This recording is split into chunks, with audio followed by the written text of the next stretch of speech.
Good. All right.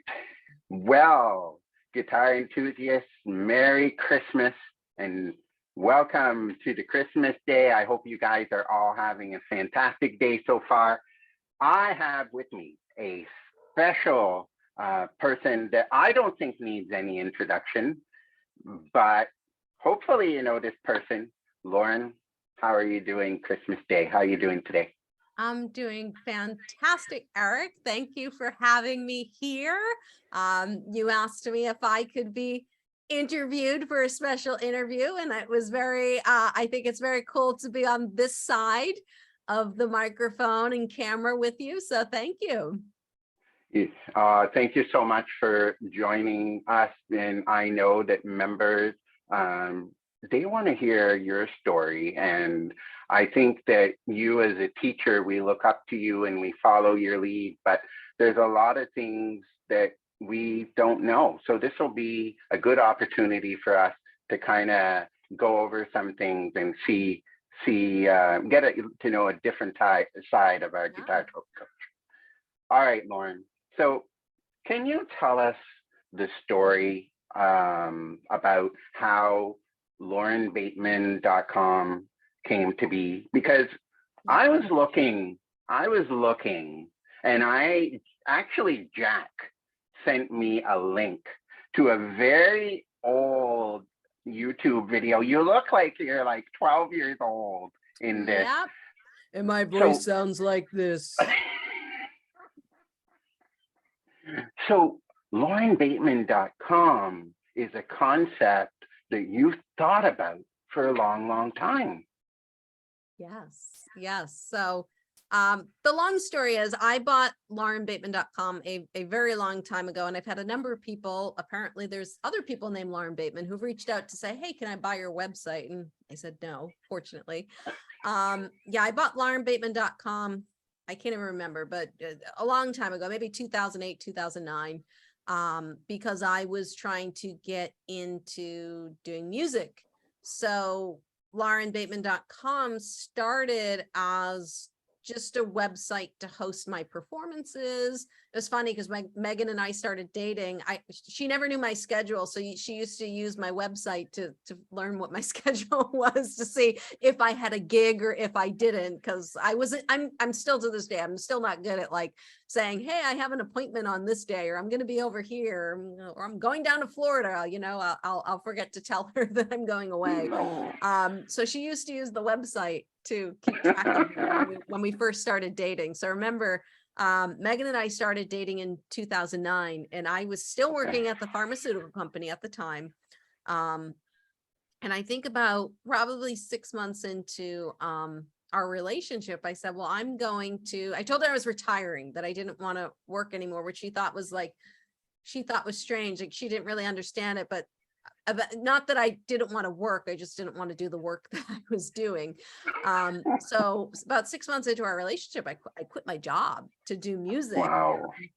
So if she had any reason to break up with me, it probably would have been then, but she stuck it out. I think she believed in me more than I did.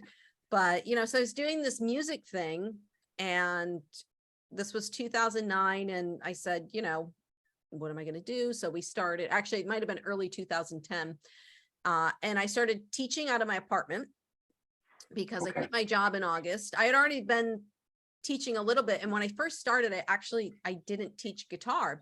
I just taught voice because I didn't feel comfortable teaching guitar, because I had never really taken lessons before. At least voice, I had taken years of voice lessons at the time. I couldn't play the piano though. I had to teach myself how to play all the scales by ear. So Megan remembers those early lessons of me teaching voice and messing up the scales. And now I can do them with my eyes closed. But those first few lessons, they were, I would cringe when I would hit the wrong note, but that's what happened. And what actually made me decide to start teaching guitar, you're in business, and you need money to buy food and pay your bills. So I was like, well, if I teach voice and guitar, I can double the number of prospects that I could potentially help. So I was just like, I don't really feel comfortable, because at this point I had taken 1 year of guitar lessons and I did it every other week. So it was like, technically I had like 6 months of guitar lessons in my entire life. So I was just like, okay, this is what I'm going with. And I didn't really know a lot of other people's songs. I really only knew how to play my music on guitar because that's how I learned to play guitar, was writing songs. So I brought a guitar over next door in the living room and I asked Megan, I said, could you just humor me for just like 1 second, really just 1 minute. I want to show you how to play this simple song. It's Ode to Joy, which you guys know is in the 7-level guitar system. So very, very simple beginner song. And I'm like, I'm just going to show you how to play this song. And I think I showed her like how to play like the first, 2 or 3 notes. And I think she literally played 1 note, or she literally tried to play 1 note. And I ripped the guitar out of her hand. I said, thank you, I'm all set. Thank you very much. And she was just like, what happened? I ran next door to add guitar lessons to my website and the website at the time was Boston Voice and Guitar Lessons. So I updated I changed it to Boston Voice and Guitar Lessons. It was Bateman Vocal Studio to start.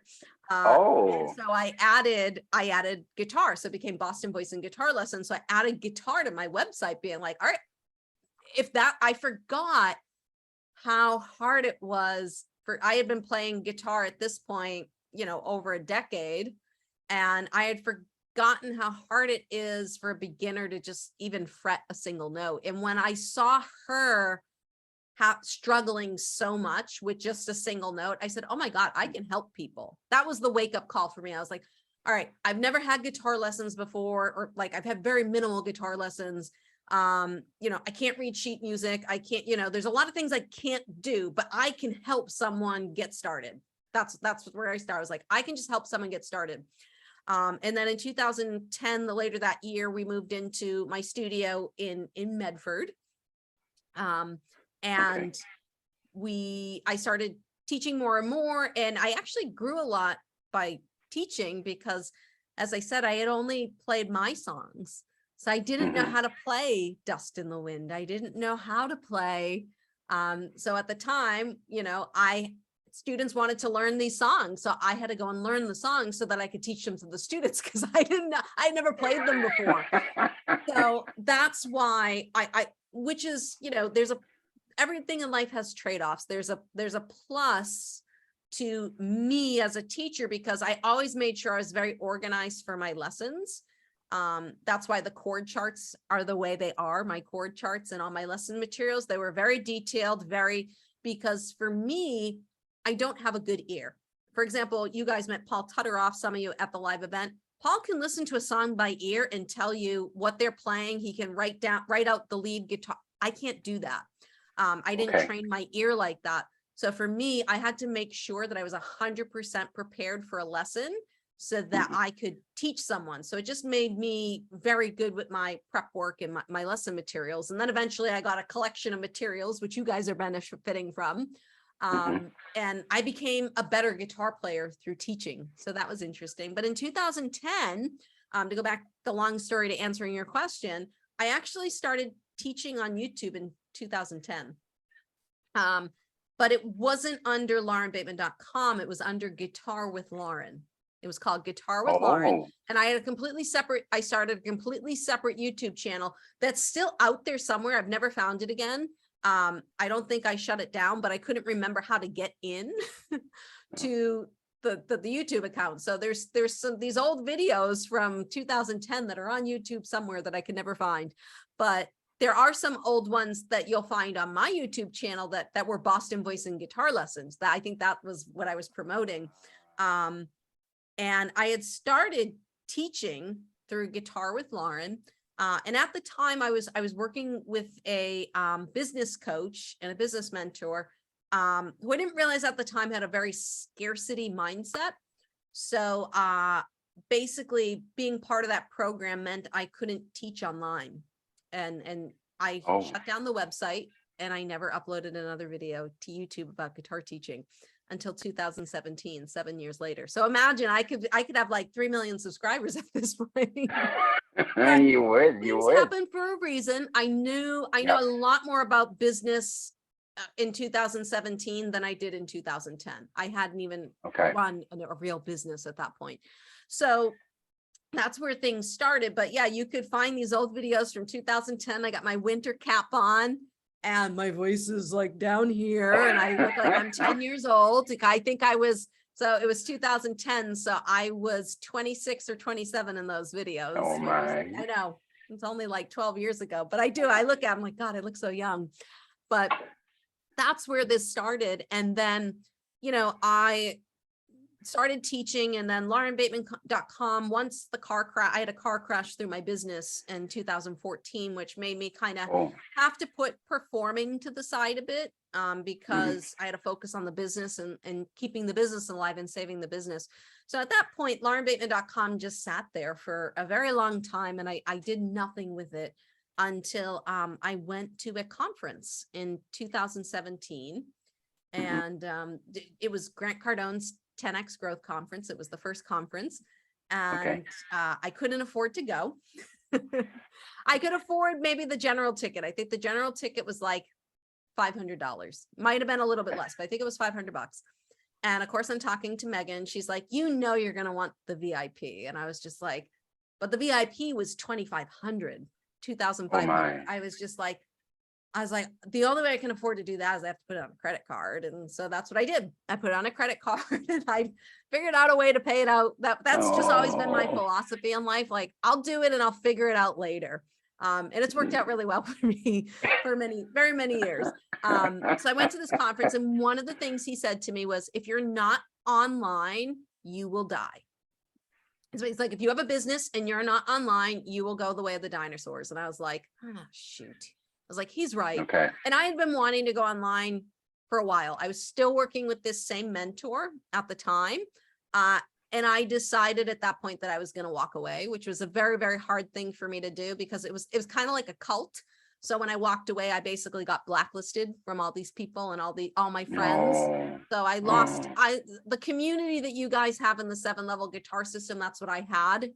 I guess, because I don't know, they all abandoned me. They've all since come back and apologized to me. So it's been very bittersweet to be so, but I told them when I left. So I left, it must have been June or July of 2017. And I said, give me 5 years, and you'll know why I left. And here we are 5 years later. And they're all, I was on a coaching call tonight, and they had to pay me money to get advice for me to help them with teaching guitar. So they could have had it for free, but now I charge them. So that is the bittersweet, you know, revenge of success. So, you know, that's the full story. And then I started uploading videos to YouTube 2007, and here we are today. And laurenbateman.com is a full-blown guitar teaching website. But that's the full story of my come up. Wow. Yeah. What a story. It's pretty amazing. And for those of you who don't know, when you go on YouTube, you can actually set by years and do that. And then you're going to see a whole bunch. I saw you playing Zombie live. I saw you giving us finger exercises. There's actually a really funny one. It's I did it for Megan. Megan really likes Ingrid Michaelson, and it was me trying to do a video for Ingrid Michaelson contest, and it's me singing, playing the guitar and the drums all at the same time. So type in maybe Lauren Bateman, Ingrid Michaelson. It's not a hidden video. It's still there. And at the end, I have bloopers. I have all the outtakes of me screwing up. So it's actually pretty funny, but that video's from like 2009 or something. Yeah. Oh, that's a good one. We're all going to go look for that. Yeah, that's an Easter egg for sure, sure. So, Lauren, looking back on what you know now and looking at your brand, the school, your family of students that follow you, what would you tell your younger self today if you were looking at her right now? Yeah, I mean, this is probably like a weird thing for people who know me really well. This is going to be a weird advice to my younger self, but it would just be to believe in yourself and trust your instincts. I knew YouTube was where I needed to be in 2010, and I let someone else dictate Mm. where I should be. And you know, things could be a lot different, but would I want them to be different? You know, we can always go back and change the past, but we don't know what the present day would be if we did. So, you know, I wouldn't change anything, because maybe I would have, you know, I mean, I was with Megan, but you know, things, you don't know what's going to happen differently. Maybe I may have never opened LB Music School, you know, I may Wow. not have I may have never met Katie, who some of you know is the singing coach that I work with, and we do the Right. singing course Right. together. So you just don't know what you don't know. And I think everything happens for a reason, like I said. Mm. And, you know, I'm happy with all the decisions, but yeah, I would just always, my younger self, just trust your instincts. Trust, you have a good gut, trust it. Yeah. What is your goal, your professional goal as a teacher? What do you expect of yourself? Like I know, and I know a lot of students, we guess, but what do you expect of yourself and those surrounding you? As a teacher? I expect too much of myself. No, no, I agree with you there. I agree with you there. I have very, very high expectations for myself. And that comes from my upbringing. I was, you know, we basically, you know, I had the chore when I was younger of dusting. I just wasn't a good vacuumer. It's funny. Megan teases me that I mow the lawn like I vacuum, you know, just like it's just not something I did. So my job when I was a young kid was to clean the radiators. So I had the little dust rag, and I'd have to get, you know, we have baseboard radiators. So I had to get in there, the little slot, the little slit, and you have to get in there. And my mom used to come around afterwards with a white glove to see how well I dusted everything. And if it wasn't up to snuff, I'd have to dust it again. So that was, you know, so I grew up with very high expectations and a high level of success. So, so I put a lot of pressure on myself to go above and beyond all the time. And I hope you guys feel that. I know some of you have told me, and that means a lot, because, you know, you guys are so amazing. And for me as a teacher, my goal is to have you guys surpass me. That's the goal of being a teacher. And that's the goal of being a good mentor. Unlike my prior mentor who I mentioned, he wanted everyone to stay below him because that made him feel good about himself. But for me, I love seeing students who are doing things that I can't do. I've seen some students post videos of them playing slide guitar. I can't play slide guitar. That's awesome. I love that. You know, when I see people doing things and doing things better than me, it lets me know I did my job. Because, you know, I was listening to, I don't know if it was a podcast or it was a reel, and I can't remember who said it, but someone said, you know, you should be grateful if someone is doing better, if you help someone and they're doing better than you, because they had your help. So they should get farther than you got. Whereas I didn't have anyone to help me. So I got this far, but with my help, someone else should get this far. So for me, that's my goal as a teacher, is to help my students get whatever they want to get out of the guitar. Whether it's just strumming and playing Kumbaya, that's fine. Whether they want to be songwriting, whether they want to write solos, whether they want to play rock, whatever they want to do, my goal as a teacher is to help give them a pathway to get where they want to go. And just to help people. I sincerely, we actually did, Eric and I had a meeting in November. We did a little meeting where I was trying to get some feedback on some stuff for the community for people. And that's where I see myself as a teacher. I am a connector. I am a community builder, and where I thrive best. I know you guys are like, oh, you're a great teacher. I don't think I'm a particularly great teacher, but I do well enough for what I know. But my real strength is in community and connecting people. And that's why for, 2023, I want to put a lot more on my focus on the community and community building versus always like trying to push out a new course, all the time. I would rather create deeper connections with my students, because that, it means the world to connect with people who are like-minded and make new friends. And that's something I help do very well. So that's what I want to focus on in the future for myself. What advice do you have for students who are beginning their journey on the guitar that you don't mention in your 7-level guitar course? Is there something in there that you sometimes say, oh, I need to add that in? And of course, being busy as you are, you don't have a second to go back. But is there anything? Yeah. And I mean, I did, when I re-recorded the course in 2020, or towards the end of 2020, 2021, I went in and added in some extra lessons because I was like, oh, they would benefit from this. So I added some stuff in. I mean, I talk about a lot in that course.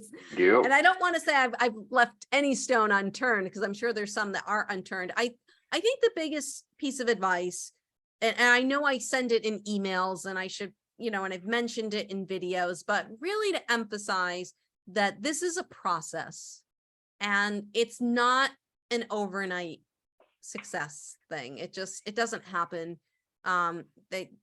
Natural talent are prodigies. There's only, no one really has, I didn't have natural talent for singing or guitar. I actually have vocal cord radiation, and I'm not even supposed to be able to sing, supposedly. That's what one of my voice teachers told me. It's very rare that you can actually sing and sing well, because you've had vocal cord radiation. So it's, I just tell people it's a process, and you have to trust the process, because there's ups and downs. I have ups and downs. You guys see me practicing and screwing up on some of the stuff I'm working on. It's like, we have ups and downs. That's life. Nothing's going to go perfect. It's 3 steps forward, 2 steps back, 2 steps forward, 1 step back. So I just want people to understand it's not easy. It's not easy. When you have a blueprint, it can make things easy. It's easier when you have directions, but it's still work. It's still work. And I think that's the biggest thing, because if people can get over that, I think that's a big, I have to put time into this. I have to set aside time. I'm so busy. And, I sent out an email to some students. They said 58% of people in the United States regret not learning an instrument. 58%. And a student reached out to me a short while ago saying, one of the top 10 things people regret on their deathbed, not learning an instrument. And I was just like, holy crap, that's pretty high up there. And the reasons they don't do it is because they're like, it takes time. It's hard to read music. And it's just like, if it's something you want to do, pursue it, understand that it's going to take time. And if you start with the process of, this is going to take me years, but I'm okay with that, then you're going to be way better off. Okay, Coach. You already kind of talked about this, but where it's Christmas, give us the inside scoop. You talked about the community a little bit. What can we expect from Lauren Bateman in 2023? Any wild ideas?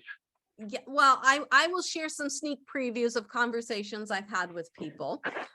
So yes, obviously, I'm going to be more active in the community, and in setting up a better way for us to communicate with our lives and all this other stuff. So there'll be a more active community, that the Fellowship of the Strings. So that's going to be my primary focus in 2023, is really getting back into meeting with the students and learning.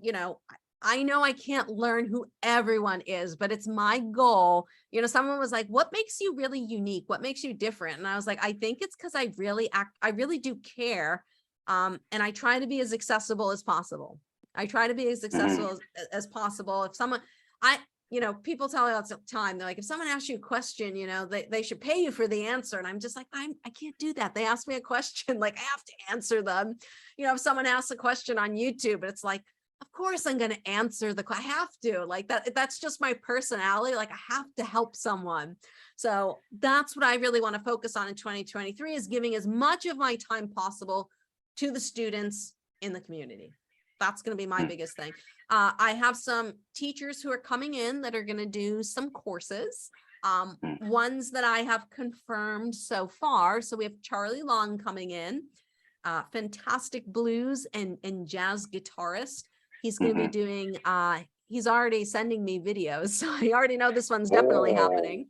But it's his blues, it's a blues guitar course. It's called Next Level Pentatonics, where he's going to show you different things to do with the pentatonic scale, particularly in regards to the blues. And he's also going to show you kind of stylistically, like how to play in the genre of certain artists. So he'll have some play along tracks and stuff as well.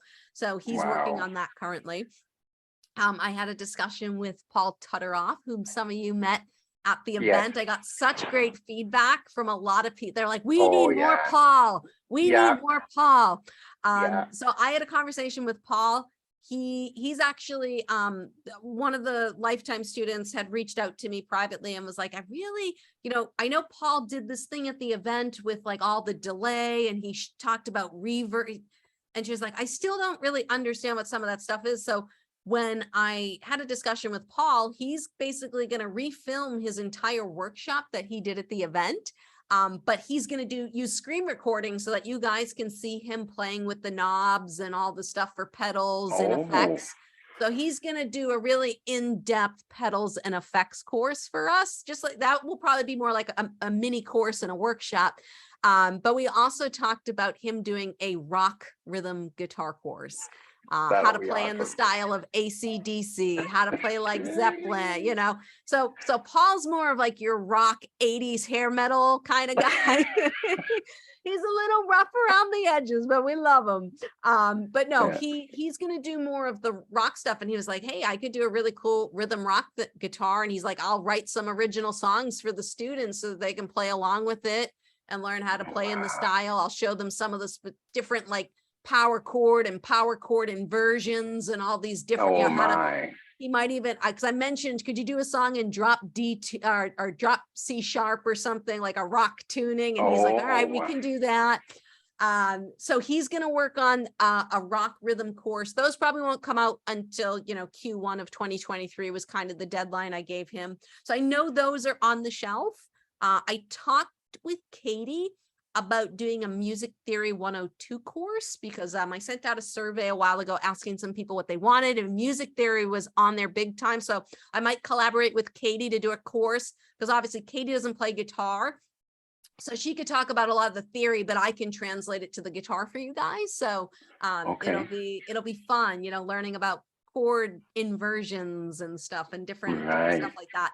So so that might be a course I will most likely be involved in, because it's it's easy to show on the piano, but you also need to know how to apply it to the guitar. So that one is an idea. It's not official yet. I have talked with Katie about it.